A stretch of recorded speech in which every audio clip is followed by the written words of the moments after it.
ആരാ ഈ അറക്കളം കുട്ടപ്പൻ? എന്താ കാര്യം? ഒരു ജപ്തി നോട്ടീസ് ഉണ്ട്. ഞങ്ങളുടെ കിടപ്പാടം കളയിച്ചവനാ കുട്ടപ്പൻ. അവൻ തെണ്ടുന്നത് കണ്ടേ ഞാൻ മരിക്കൂ.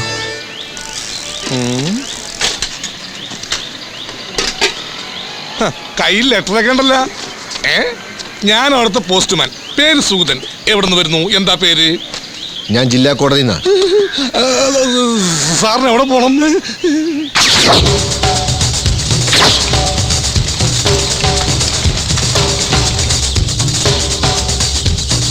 മീനമ്മ, മീനമ്മ, മീനമ്മ, മീനമ്മ, മീനമ്മ. എന്താടാ? അപ്പോ മീനാമ്മച്ചി ഒന്നും അറിഞ്ഞില്ലേ? കുട്ടപ്പൻ ചേട്ടൻ ബോധം കെട്ട് വീണു. ഞങ്ങളെ അകത്തേറ്റി കിടത്തിയത്.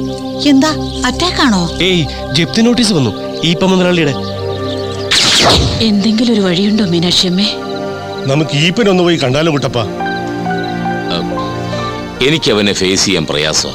അങ്ങനെ പറഞ്ഞു നോക്കൂ കുട്ടപ്പ, ഞാനും കൂടെ വരാം.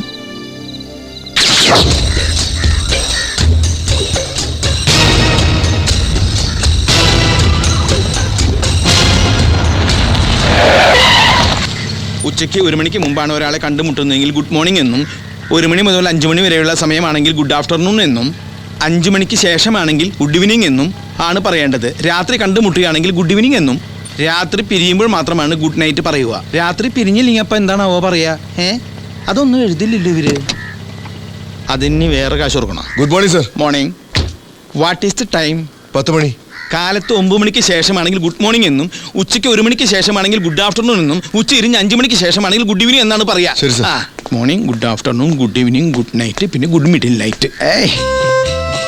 Good morning sir. Good morning. You have breakfast? Yes, I had. Yesterday you have dinner? Yes, sir. And lunch? Yes. 3 നേരം ഉരുട്ടി വിഴുങ്ങുണ്ടല്ലോ, എന്നിട്ട് ശരീരത്തിലൊന്നും കാണില്ലടോ. Good morning sir. Good morning sir. Good morning. ഈ കമ്പനിയുടെ ഉടമസ്ഥൻ ഞാനാണ്.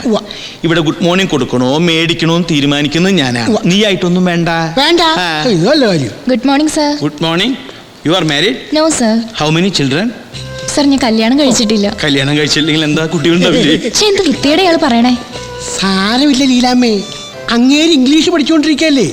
അമേരിക്കയിലും യൂറോപ്പിലും ഒക്കെ ബിസിനസ് ടൂർ പോകാനായിട്ട്. അതൊക്കെ പോട്ടെ, സത്യത്തിൽ എത്ര കുട്ടികളുണ്ട്? ഇപ്പം പുതിയതാണല്ലോ, ഇംഗ്ലീഷ് ഒന്ന് പൂച്ചാലോ. Who are you? I am Mr. Kanappan, textile engineer from Delhi. Who is the owner of this factory? These instruments are dangerous for the people. I will never allow the people to work like this. I want to meet the manager right now. Can you let me know who the manager is? Hello, excuse me. What a stupid fellow. I don't know what his problem is. ഇവൻ എന്തിനാ ഇപ്പം എന്നെ ചീത്ത പറഞ്ഞേ?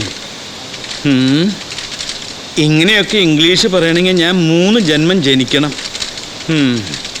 പുസ്തകത്തിൻ്റെ കാശ് പോയ പിശാച്.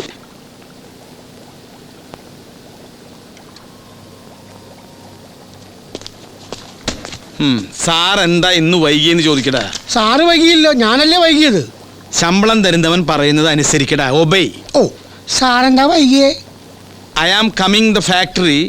One elephant crossed the road. Papan and the elephant fighting. Then I am late. You understand? Yes sir. You get out. ശരി സർ. ഇവിടെ വാ. And come 1 tea. Okay. Unsuitable പോരായ്മ, unsuitable പോരായ്മ, unsuitable പോരായ്മ, unsuitable പോരായ്മ.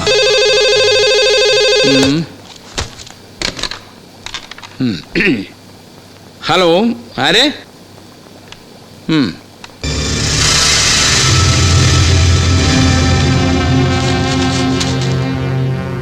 അയാളെ കയറ്റിവിട്, അയാളെ മാത്രം.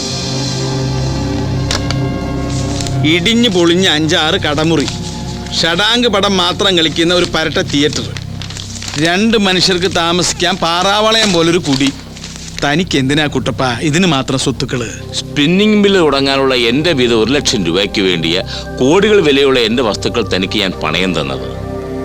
8-10 ലക്ഷം രൂപയ്ക്ക് കൊണ്ട് ഇതെല്ലാം കൂടി പറ്റിച്ചെടുക്കാൻ തനിക്കൊരു മനസാക്ഷിക്കുത്തുമില്ലേ ഈ പച്ച? നമ്മുടെ അപ്പനപ്പൂപ്പന്മാരൊന്നും വേലയെടുത്ത് ഉണ്ടാക്കിയ മുതലല്ലല്ലോ കുട്ടപ്പ ഇതൊന്നും. കട്ടും മൂട്ടിച്ചുണ്ടാക്കിയതല്ലേ ഈ പച്ച? മോഷണ മുതലിന്റെ വീതം ചോദിക്കാൻ ഇറങ്ങിയതാ താൻ.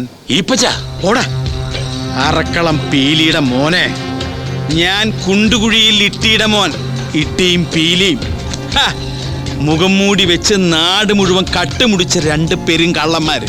പാരമ്പര്യത്തിന്റെ വഴി നോക്കിയാ നമ്മളും കക്കാനിറങ്ങേണ്ടവരാ. പക്ഷെ ഞാൻ മോഷണം അങ്ങ് നിർത്തി. വീട്ടുപേര് പോലും മാറ്റി.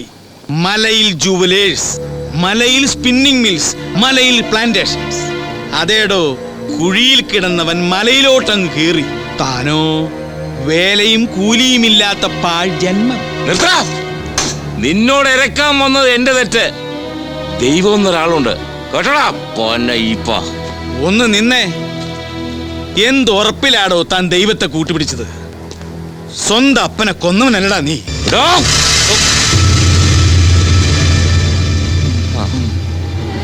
നീ അപ്പാവിയ. നിന്നെ ഞാൻ മേല് നോവിക്കുകയല്ല. പക്ഷെ നിന്റെ ഒരു മോനുണ്ടല്ലോ, കൊച്ചു ബേബി, അവനെ ഞാൻ തീർക്കും. പറഞ്ഞു വരുമ്പോ എന്റെ ഒരു കൊലപാതകത്തിന് സാക്ഷിയാണവൻ. വർഷങ്ങൾ കഴിഞ്ഞു. എന്നാലും അവൻ നിരൂപിച്ചാൽ എനിക്ക് സർക്കാർ വക ഒരു കയർ ഉറപ്പാ. 10ാമത്തെ വയസ്സിൽ നിന്നെ പേടിച്ച് നാട് വിട്ട് ഓടിപ്പോയവനായി എൻ്റെ കൊച്ചു ബേബി. അവൻ ആയുസോടെ എവിടെയെങ്കിലും ജീവിച്ചിരിക്കുന്നെന്ന് വെച്ച് നിനക്കൊരു നഷ്ടവും ഇല്ലല്ലോ ഈപ്പച്ച. ഇല്ല, ആയുസോടെ എവിടെയെങ്കിലും പണ്ടാറടങ്ങിയ എനിക്കൊരു ദോഷവും ഇല്ല. പക്ഷേ ഈയിടെയായി ഉറക്കത്തിൽ എനിക്ക് ചില ദുസ്വപ്നങ്ങൾ. നിന്റെ കൊച്ചു ബേബി തിരിച്ചു വരണു. എന്റെ വല്യപ്പച്ചനെ കൊന്ന ഈപ്പച്ചായൻ എവിടെയാണെന്ന് ചോദിച്ചു. ചിരിക്ക. വല്ലവനും കണ്ട സ്വപ്നത്തിന് നീ കേറി സന്തോഷിക്കലടാ കുട്ടപ്പ. കൊന്നുകളയും ഞാൻ അവന്. വയസ്സാം കാലത്ത് നിനക്കിനി എന്തിനാടാ ഒരു മോൻ? അവൻ ചത്തുപോട്ടാ കൊച്ചു ബേബി.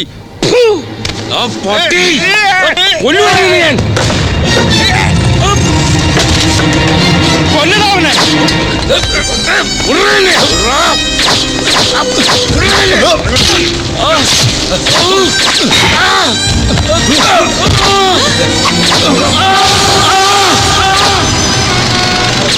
തലമുറകളുടെ ശാപമാണ് മീനാക്ഷി അമ്മേ എൻ്റെ അപ്പൻ്റെ ശാപം. ഇപ്പം പറഞ്ഞത് നേരാ. അപ്പനെ കൊല്ലാൻ കൂട്ടുനിന്നവനാ ഞാൻ. പോട്ടെ കുട്ടപ്പ, സംസാരം വേണ്ട. അപ്പൻ കുംസാരിക്കാൻ പള്ളിയിലേക്ക് പോയ ആ പോക്ക് ഇപ്പോഴും എൻ്റെ കൺമുമ്പിലുണ്ട്.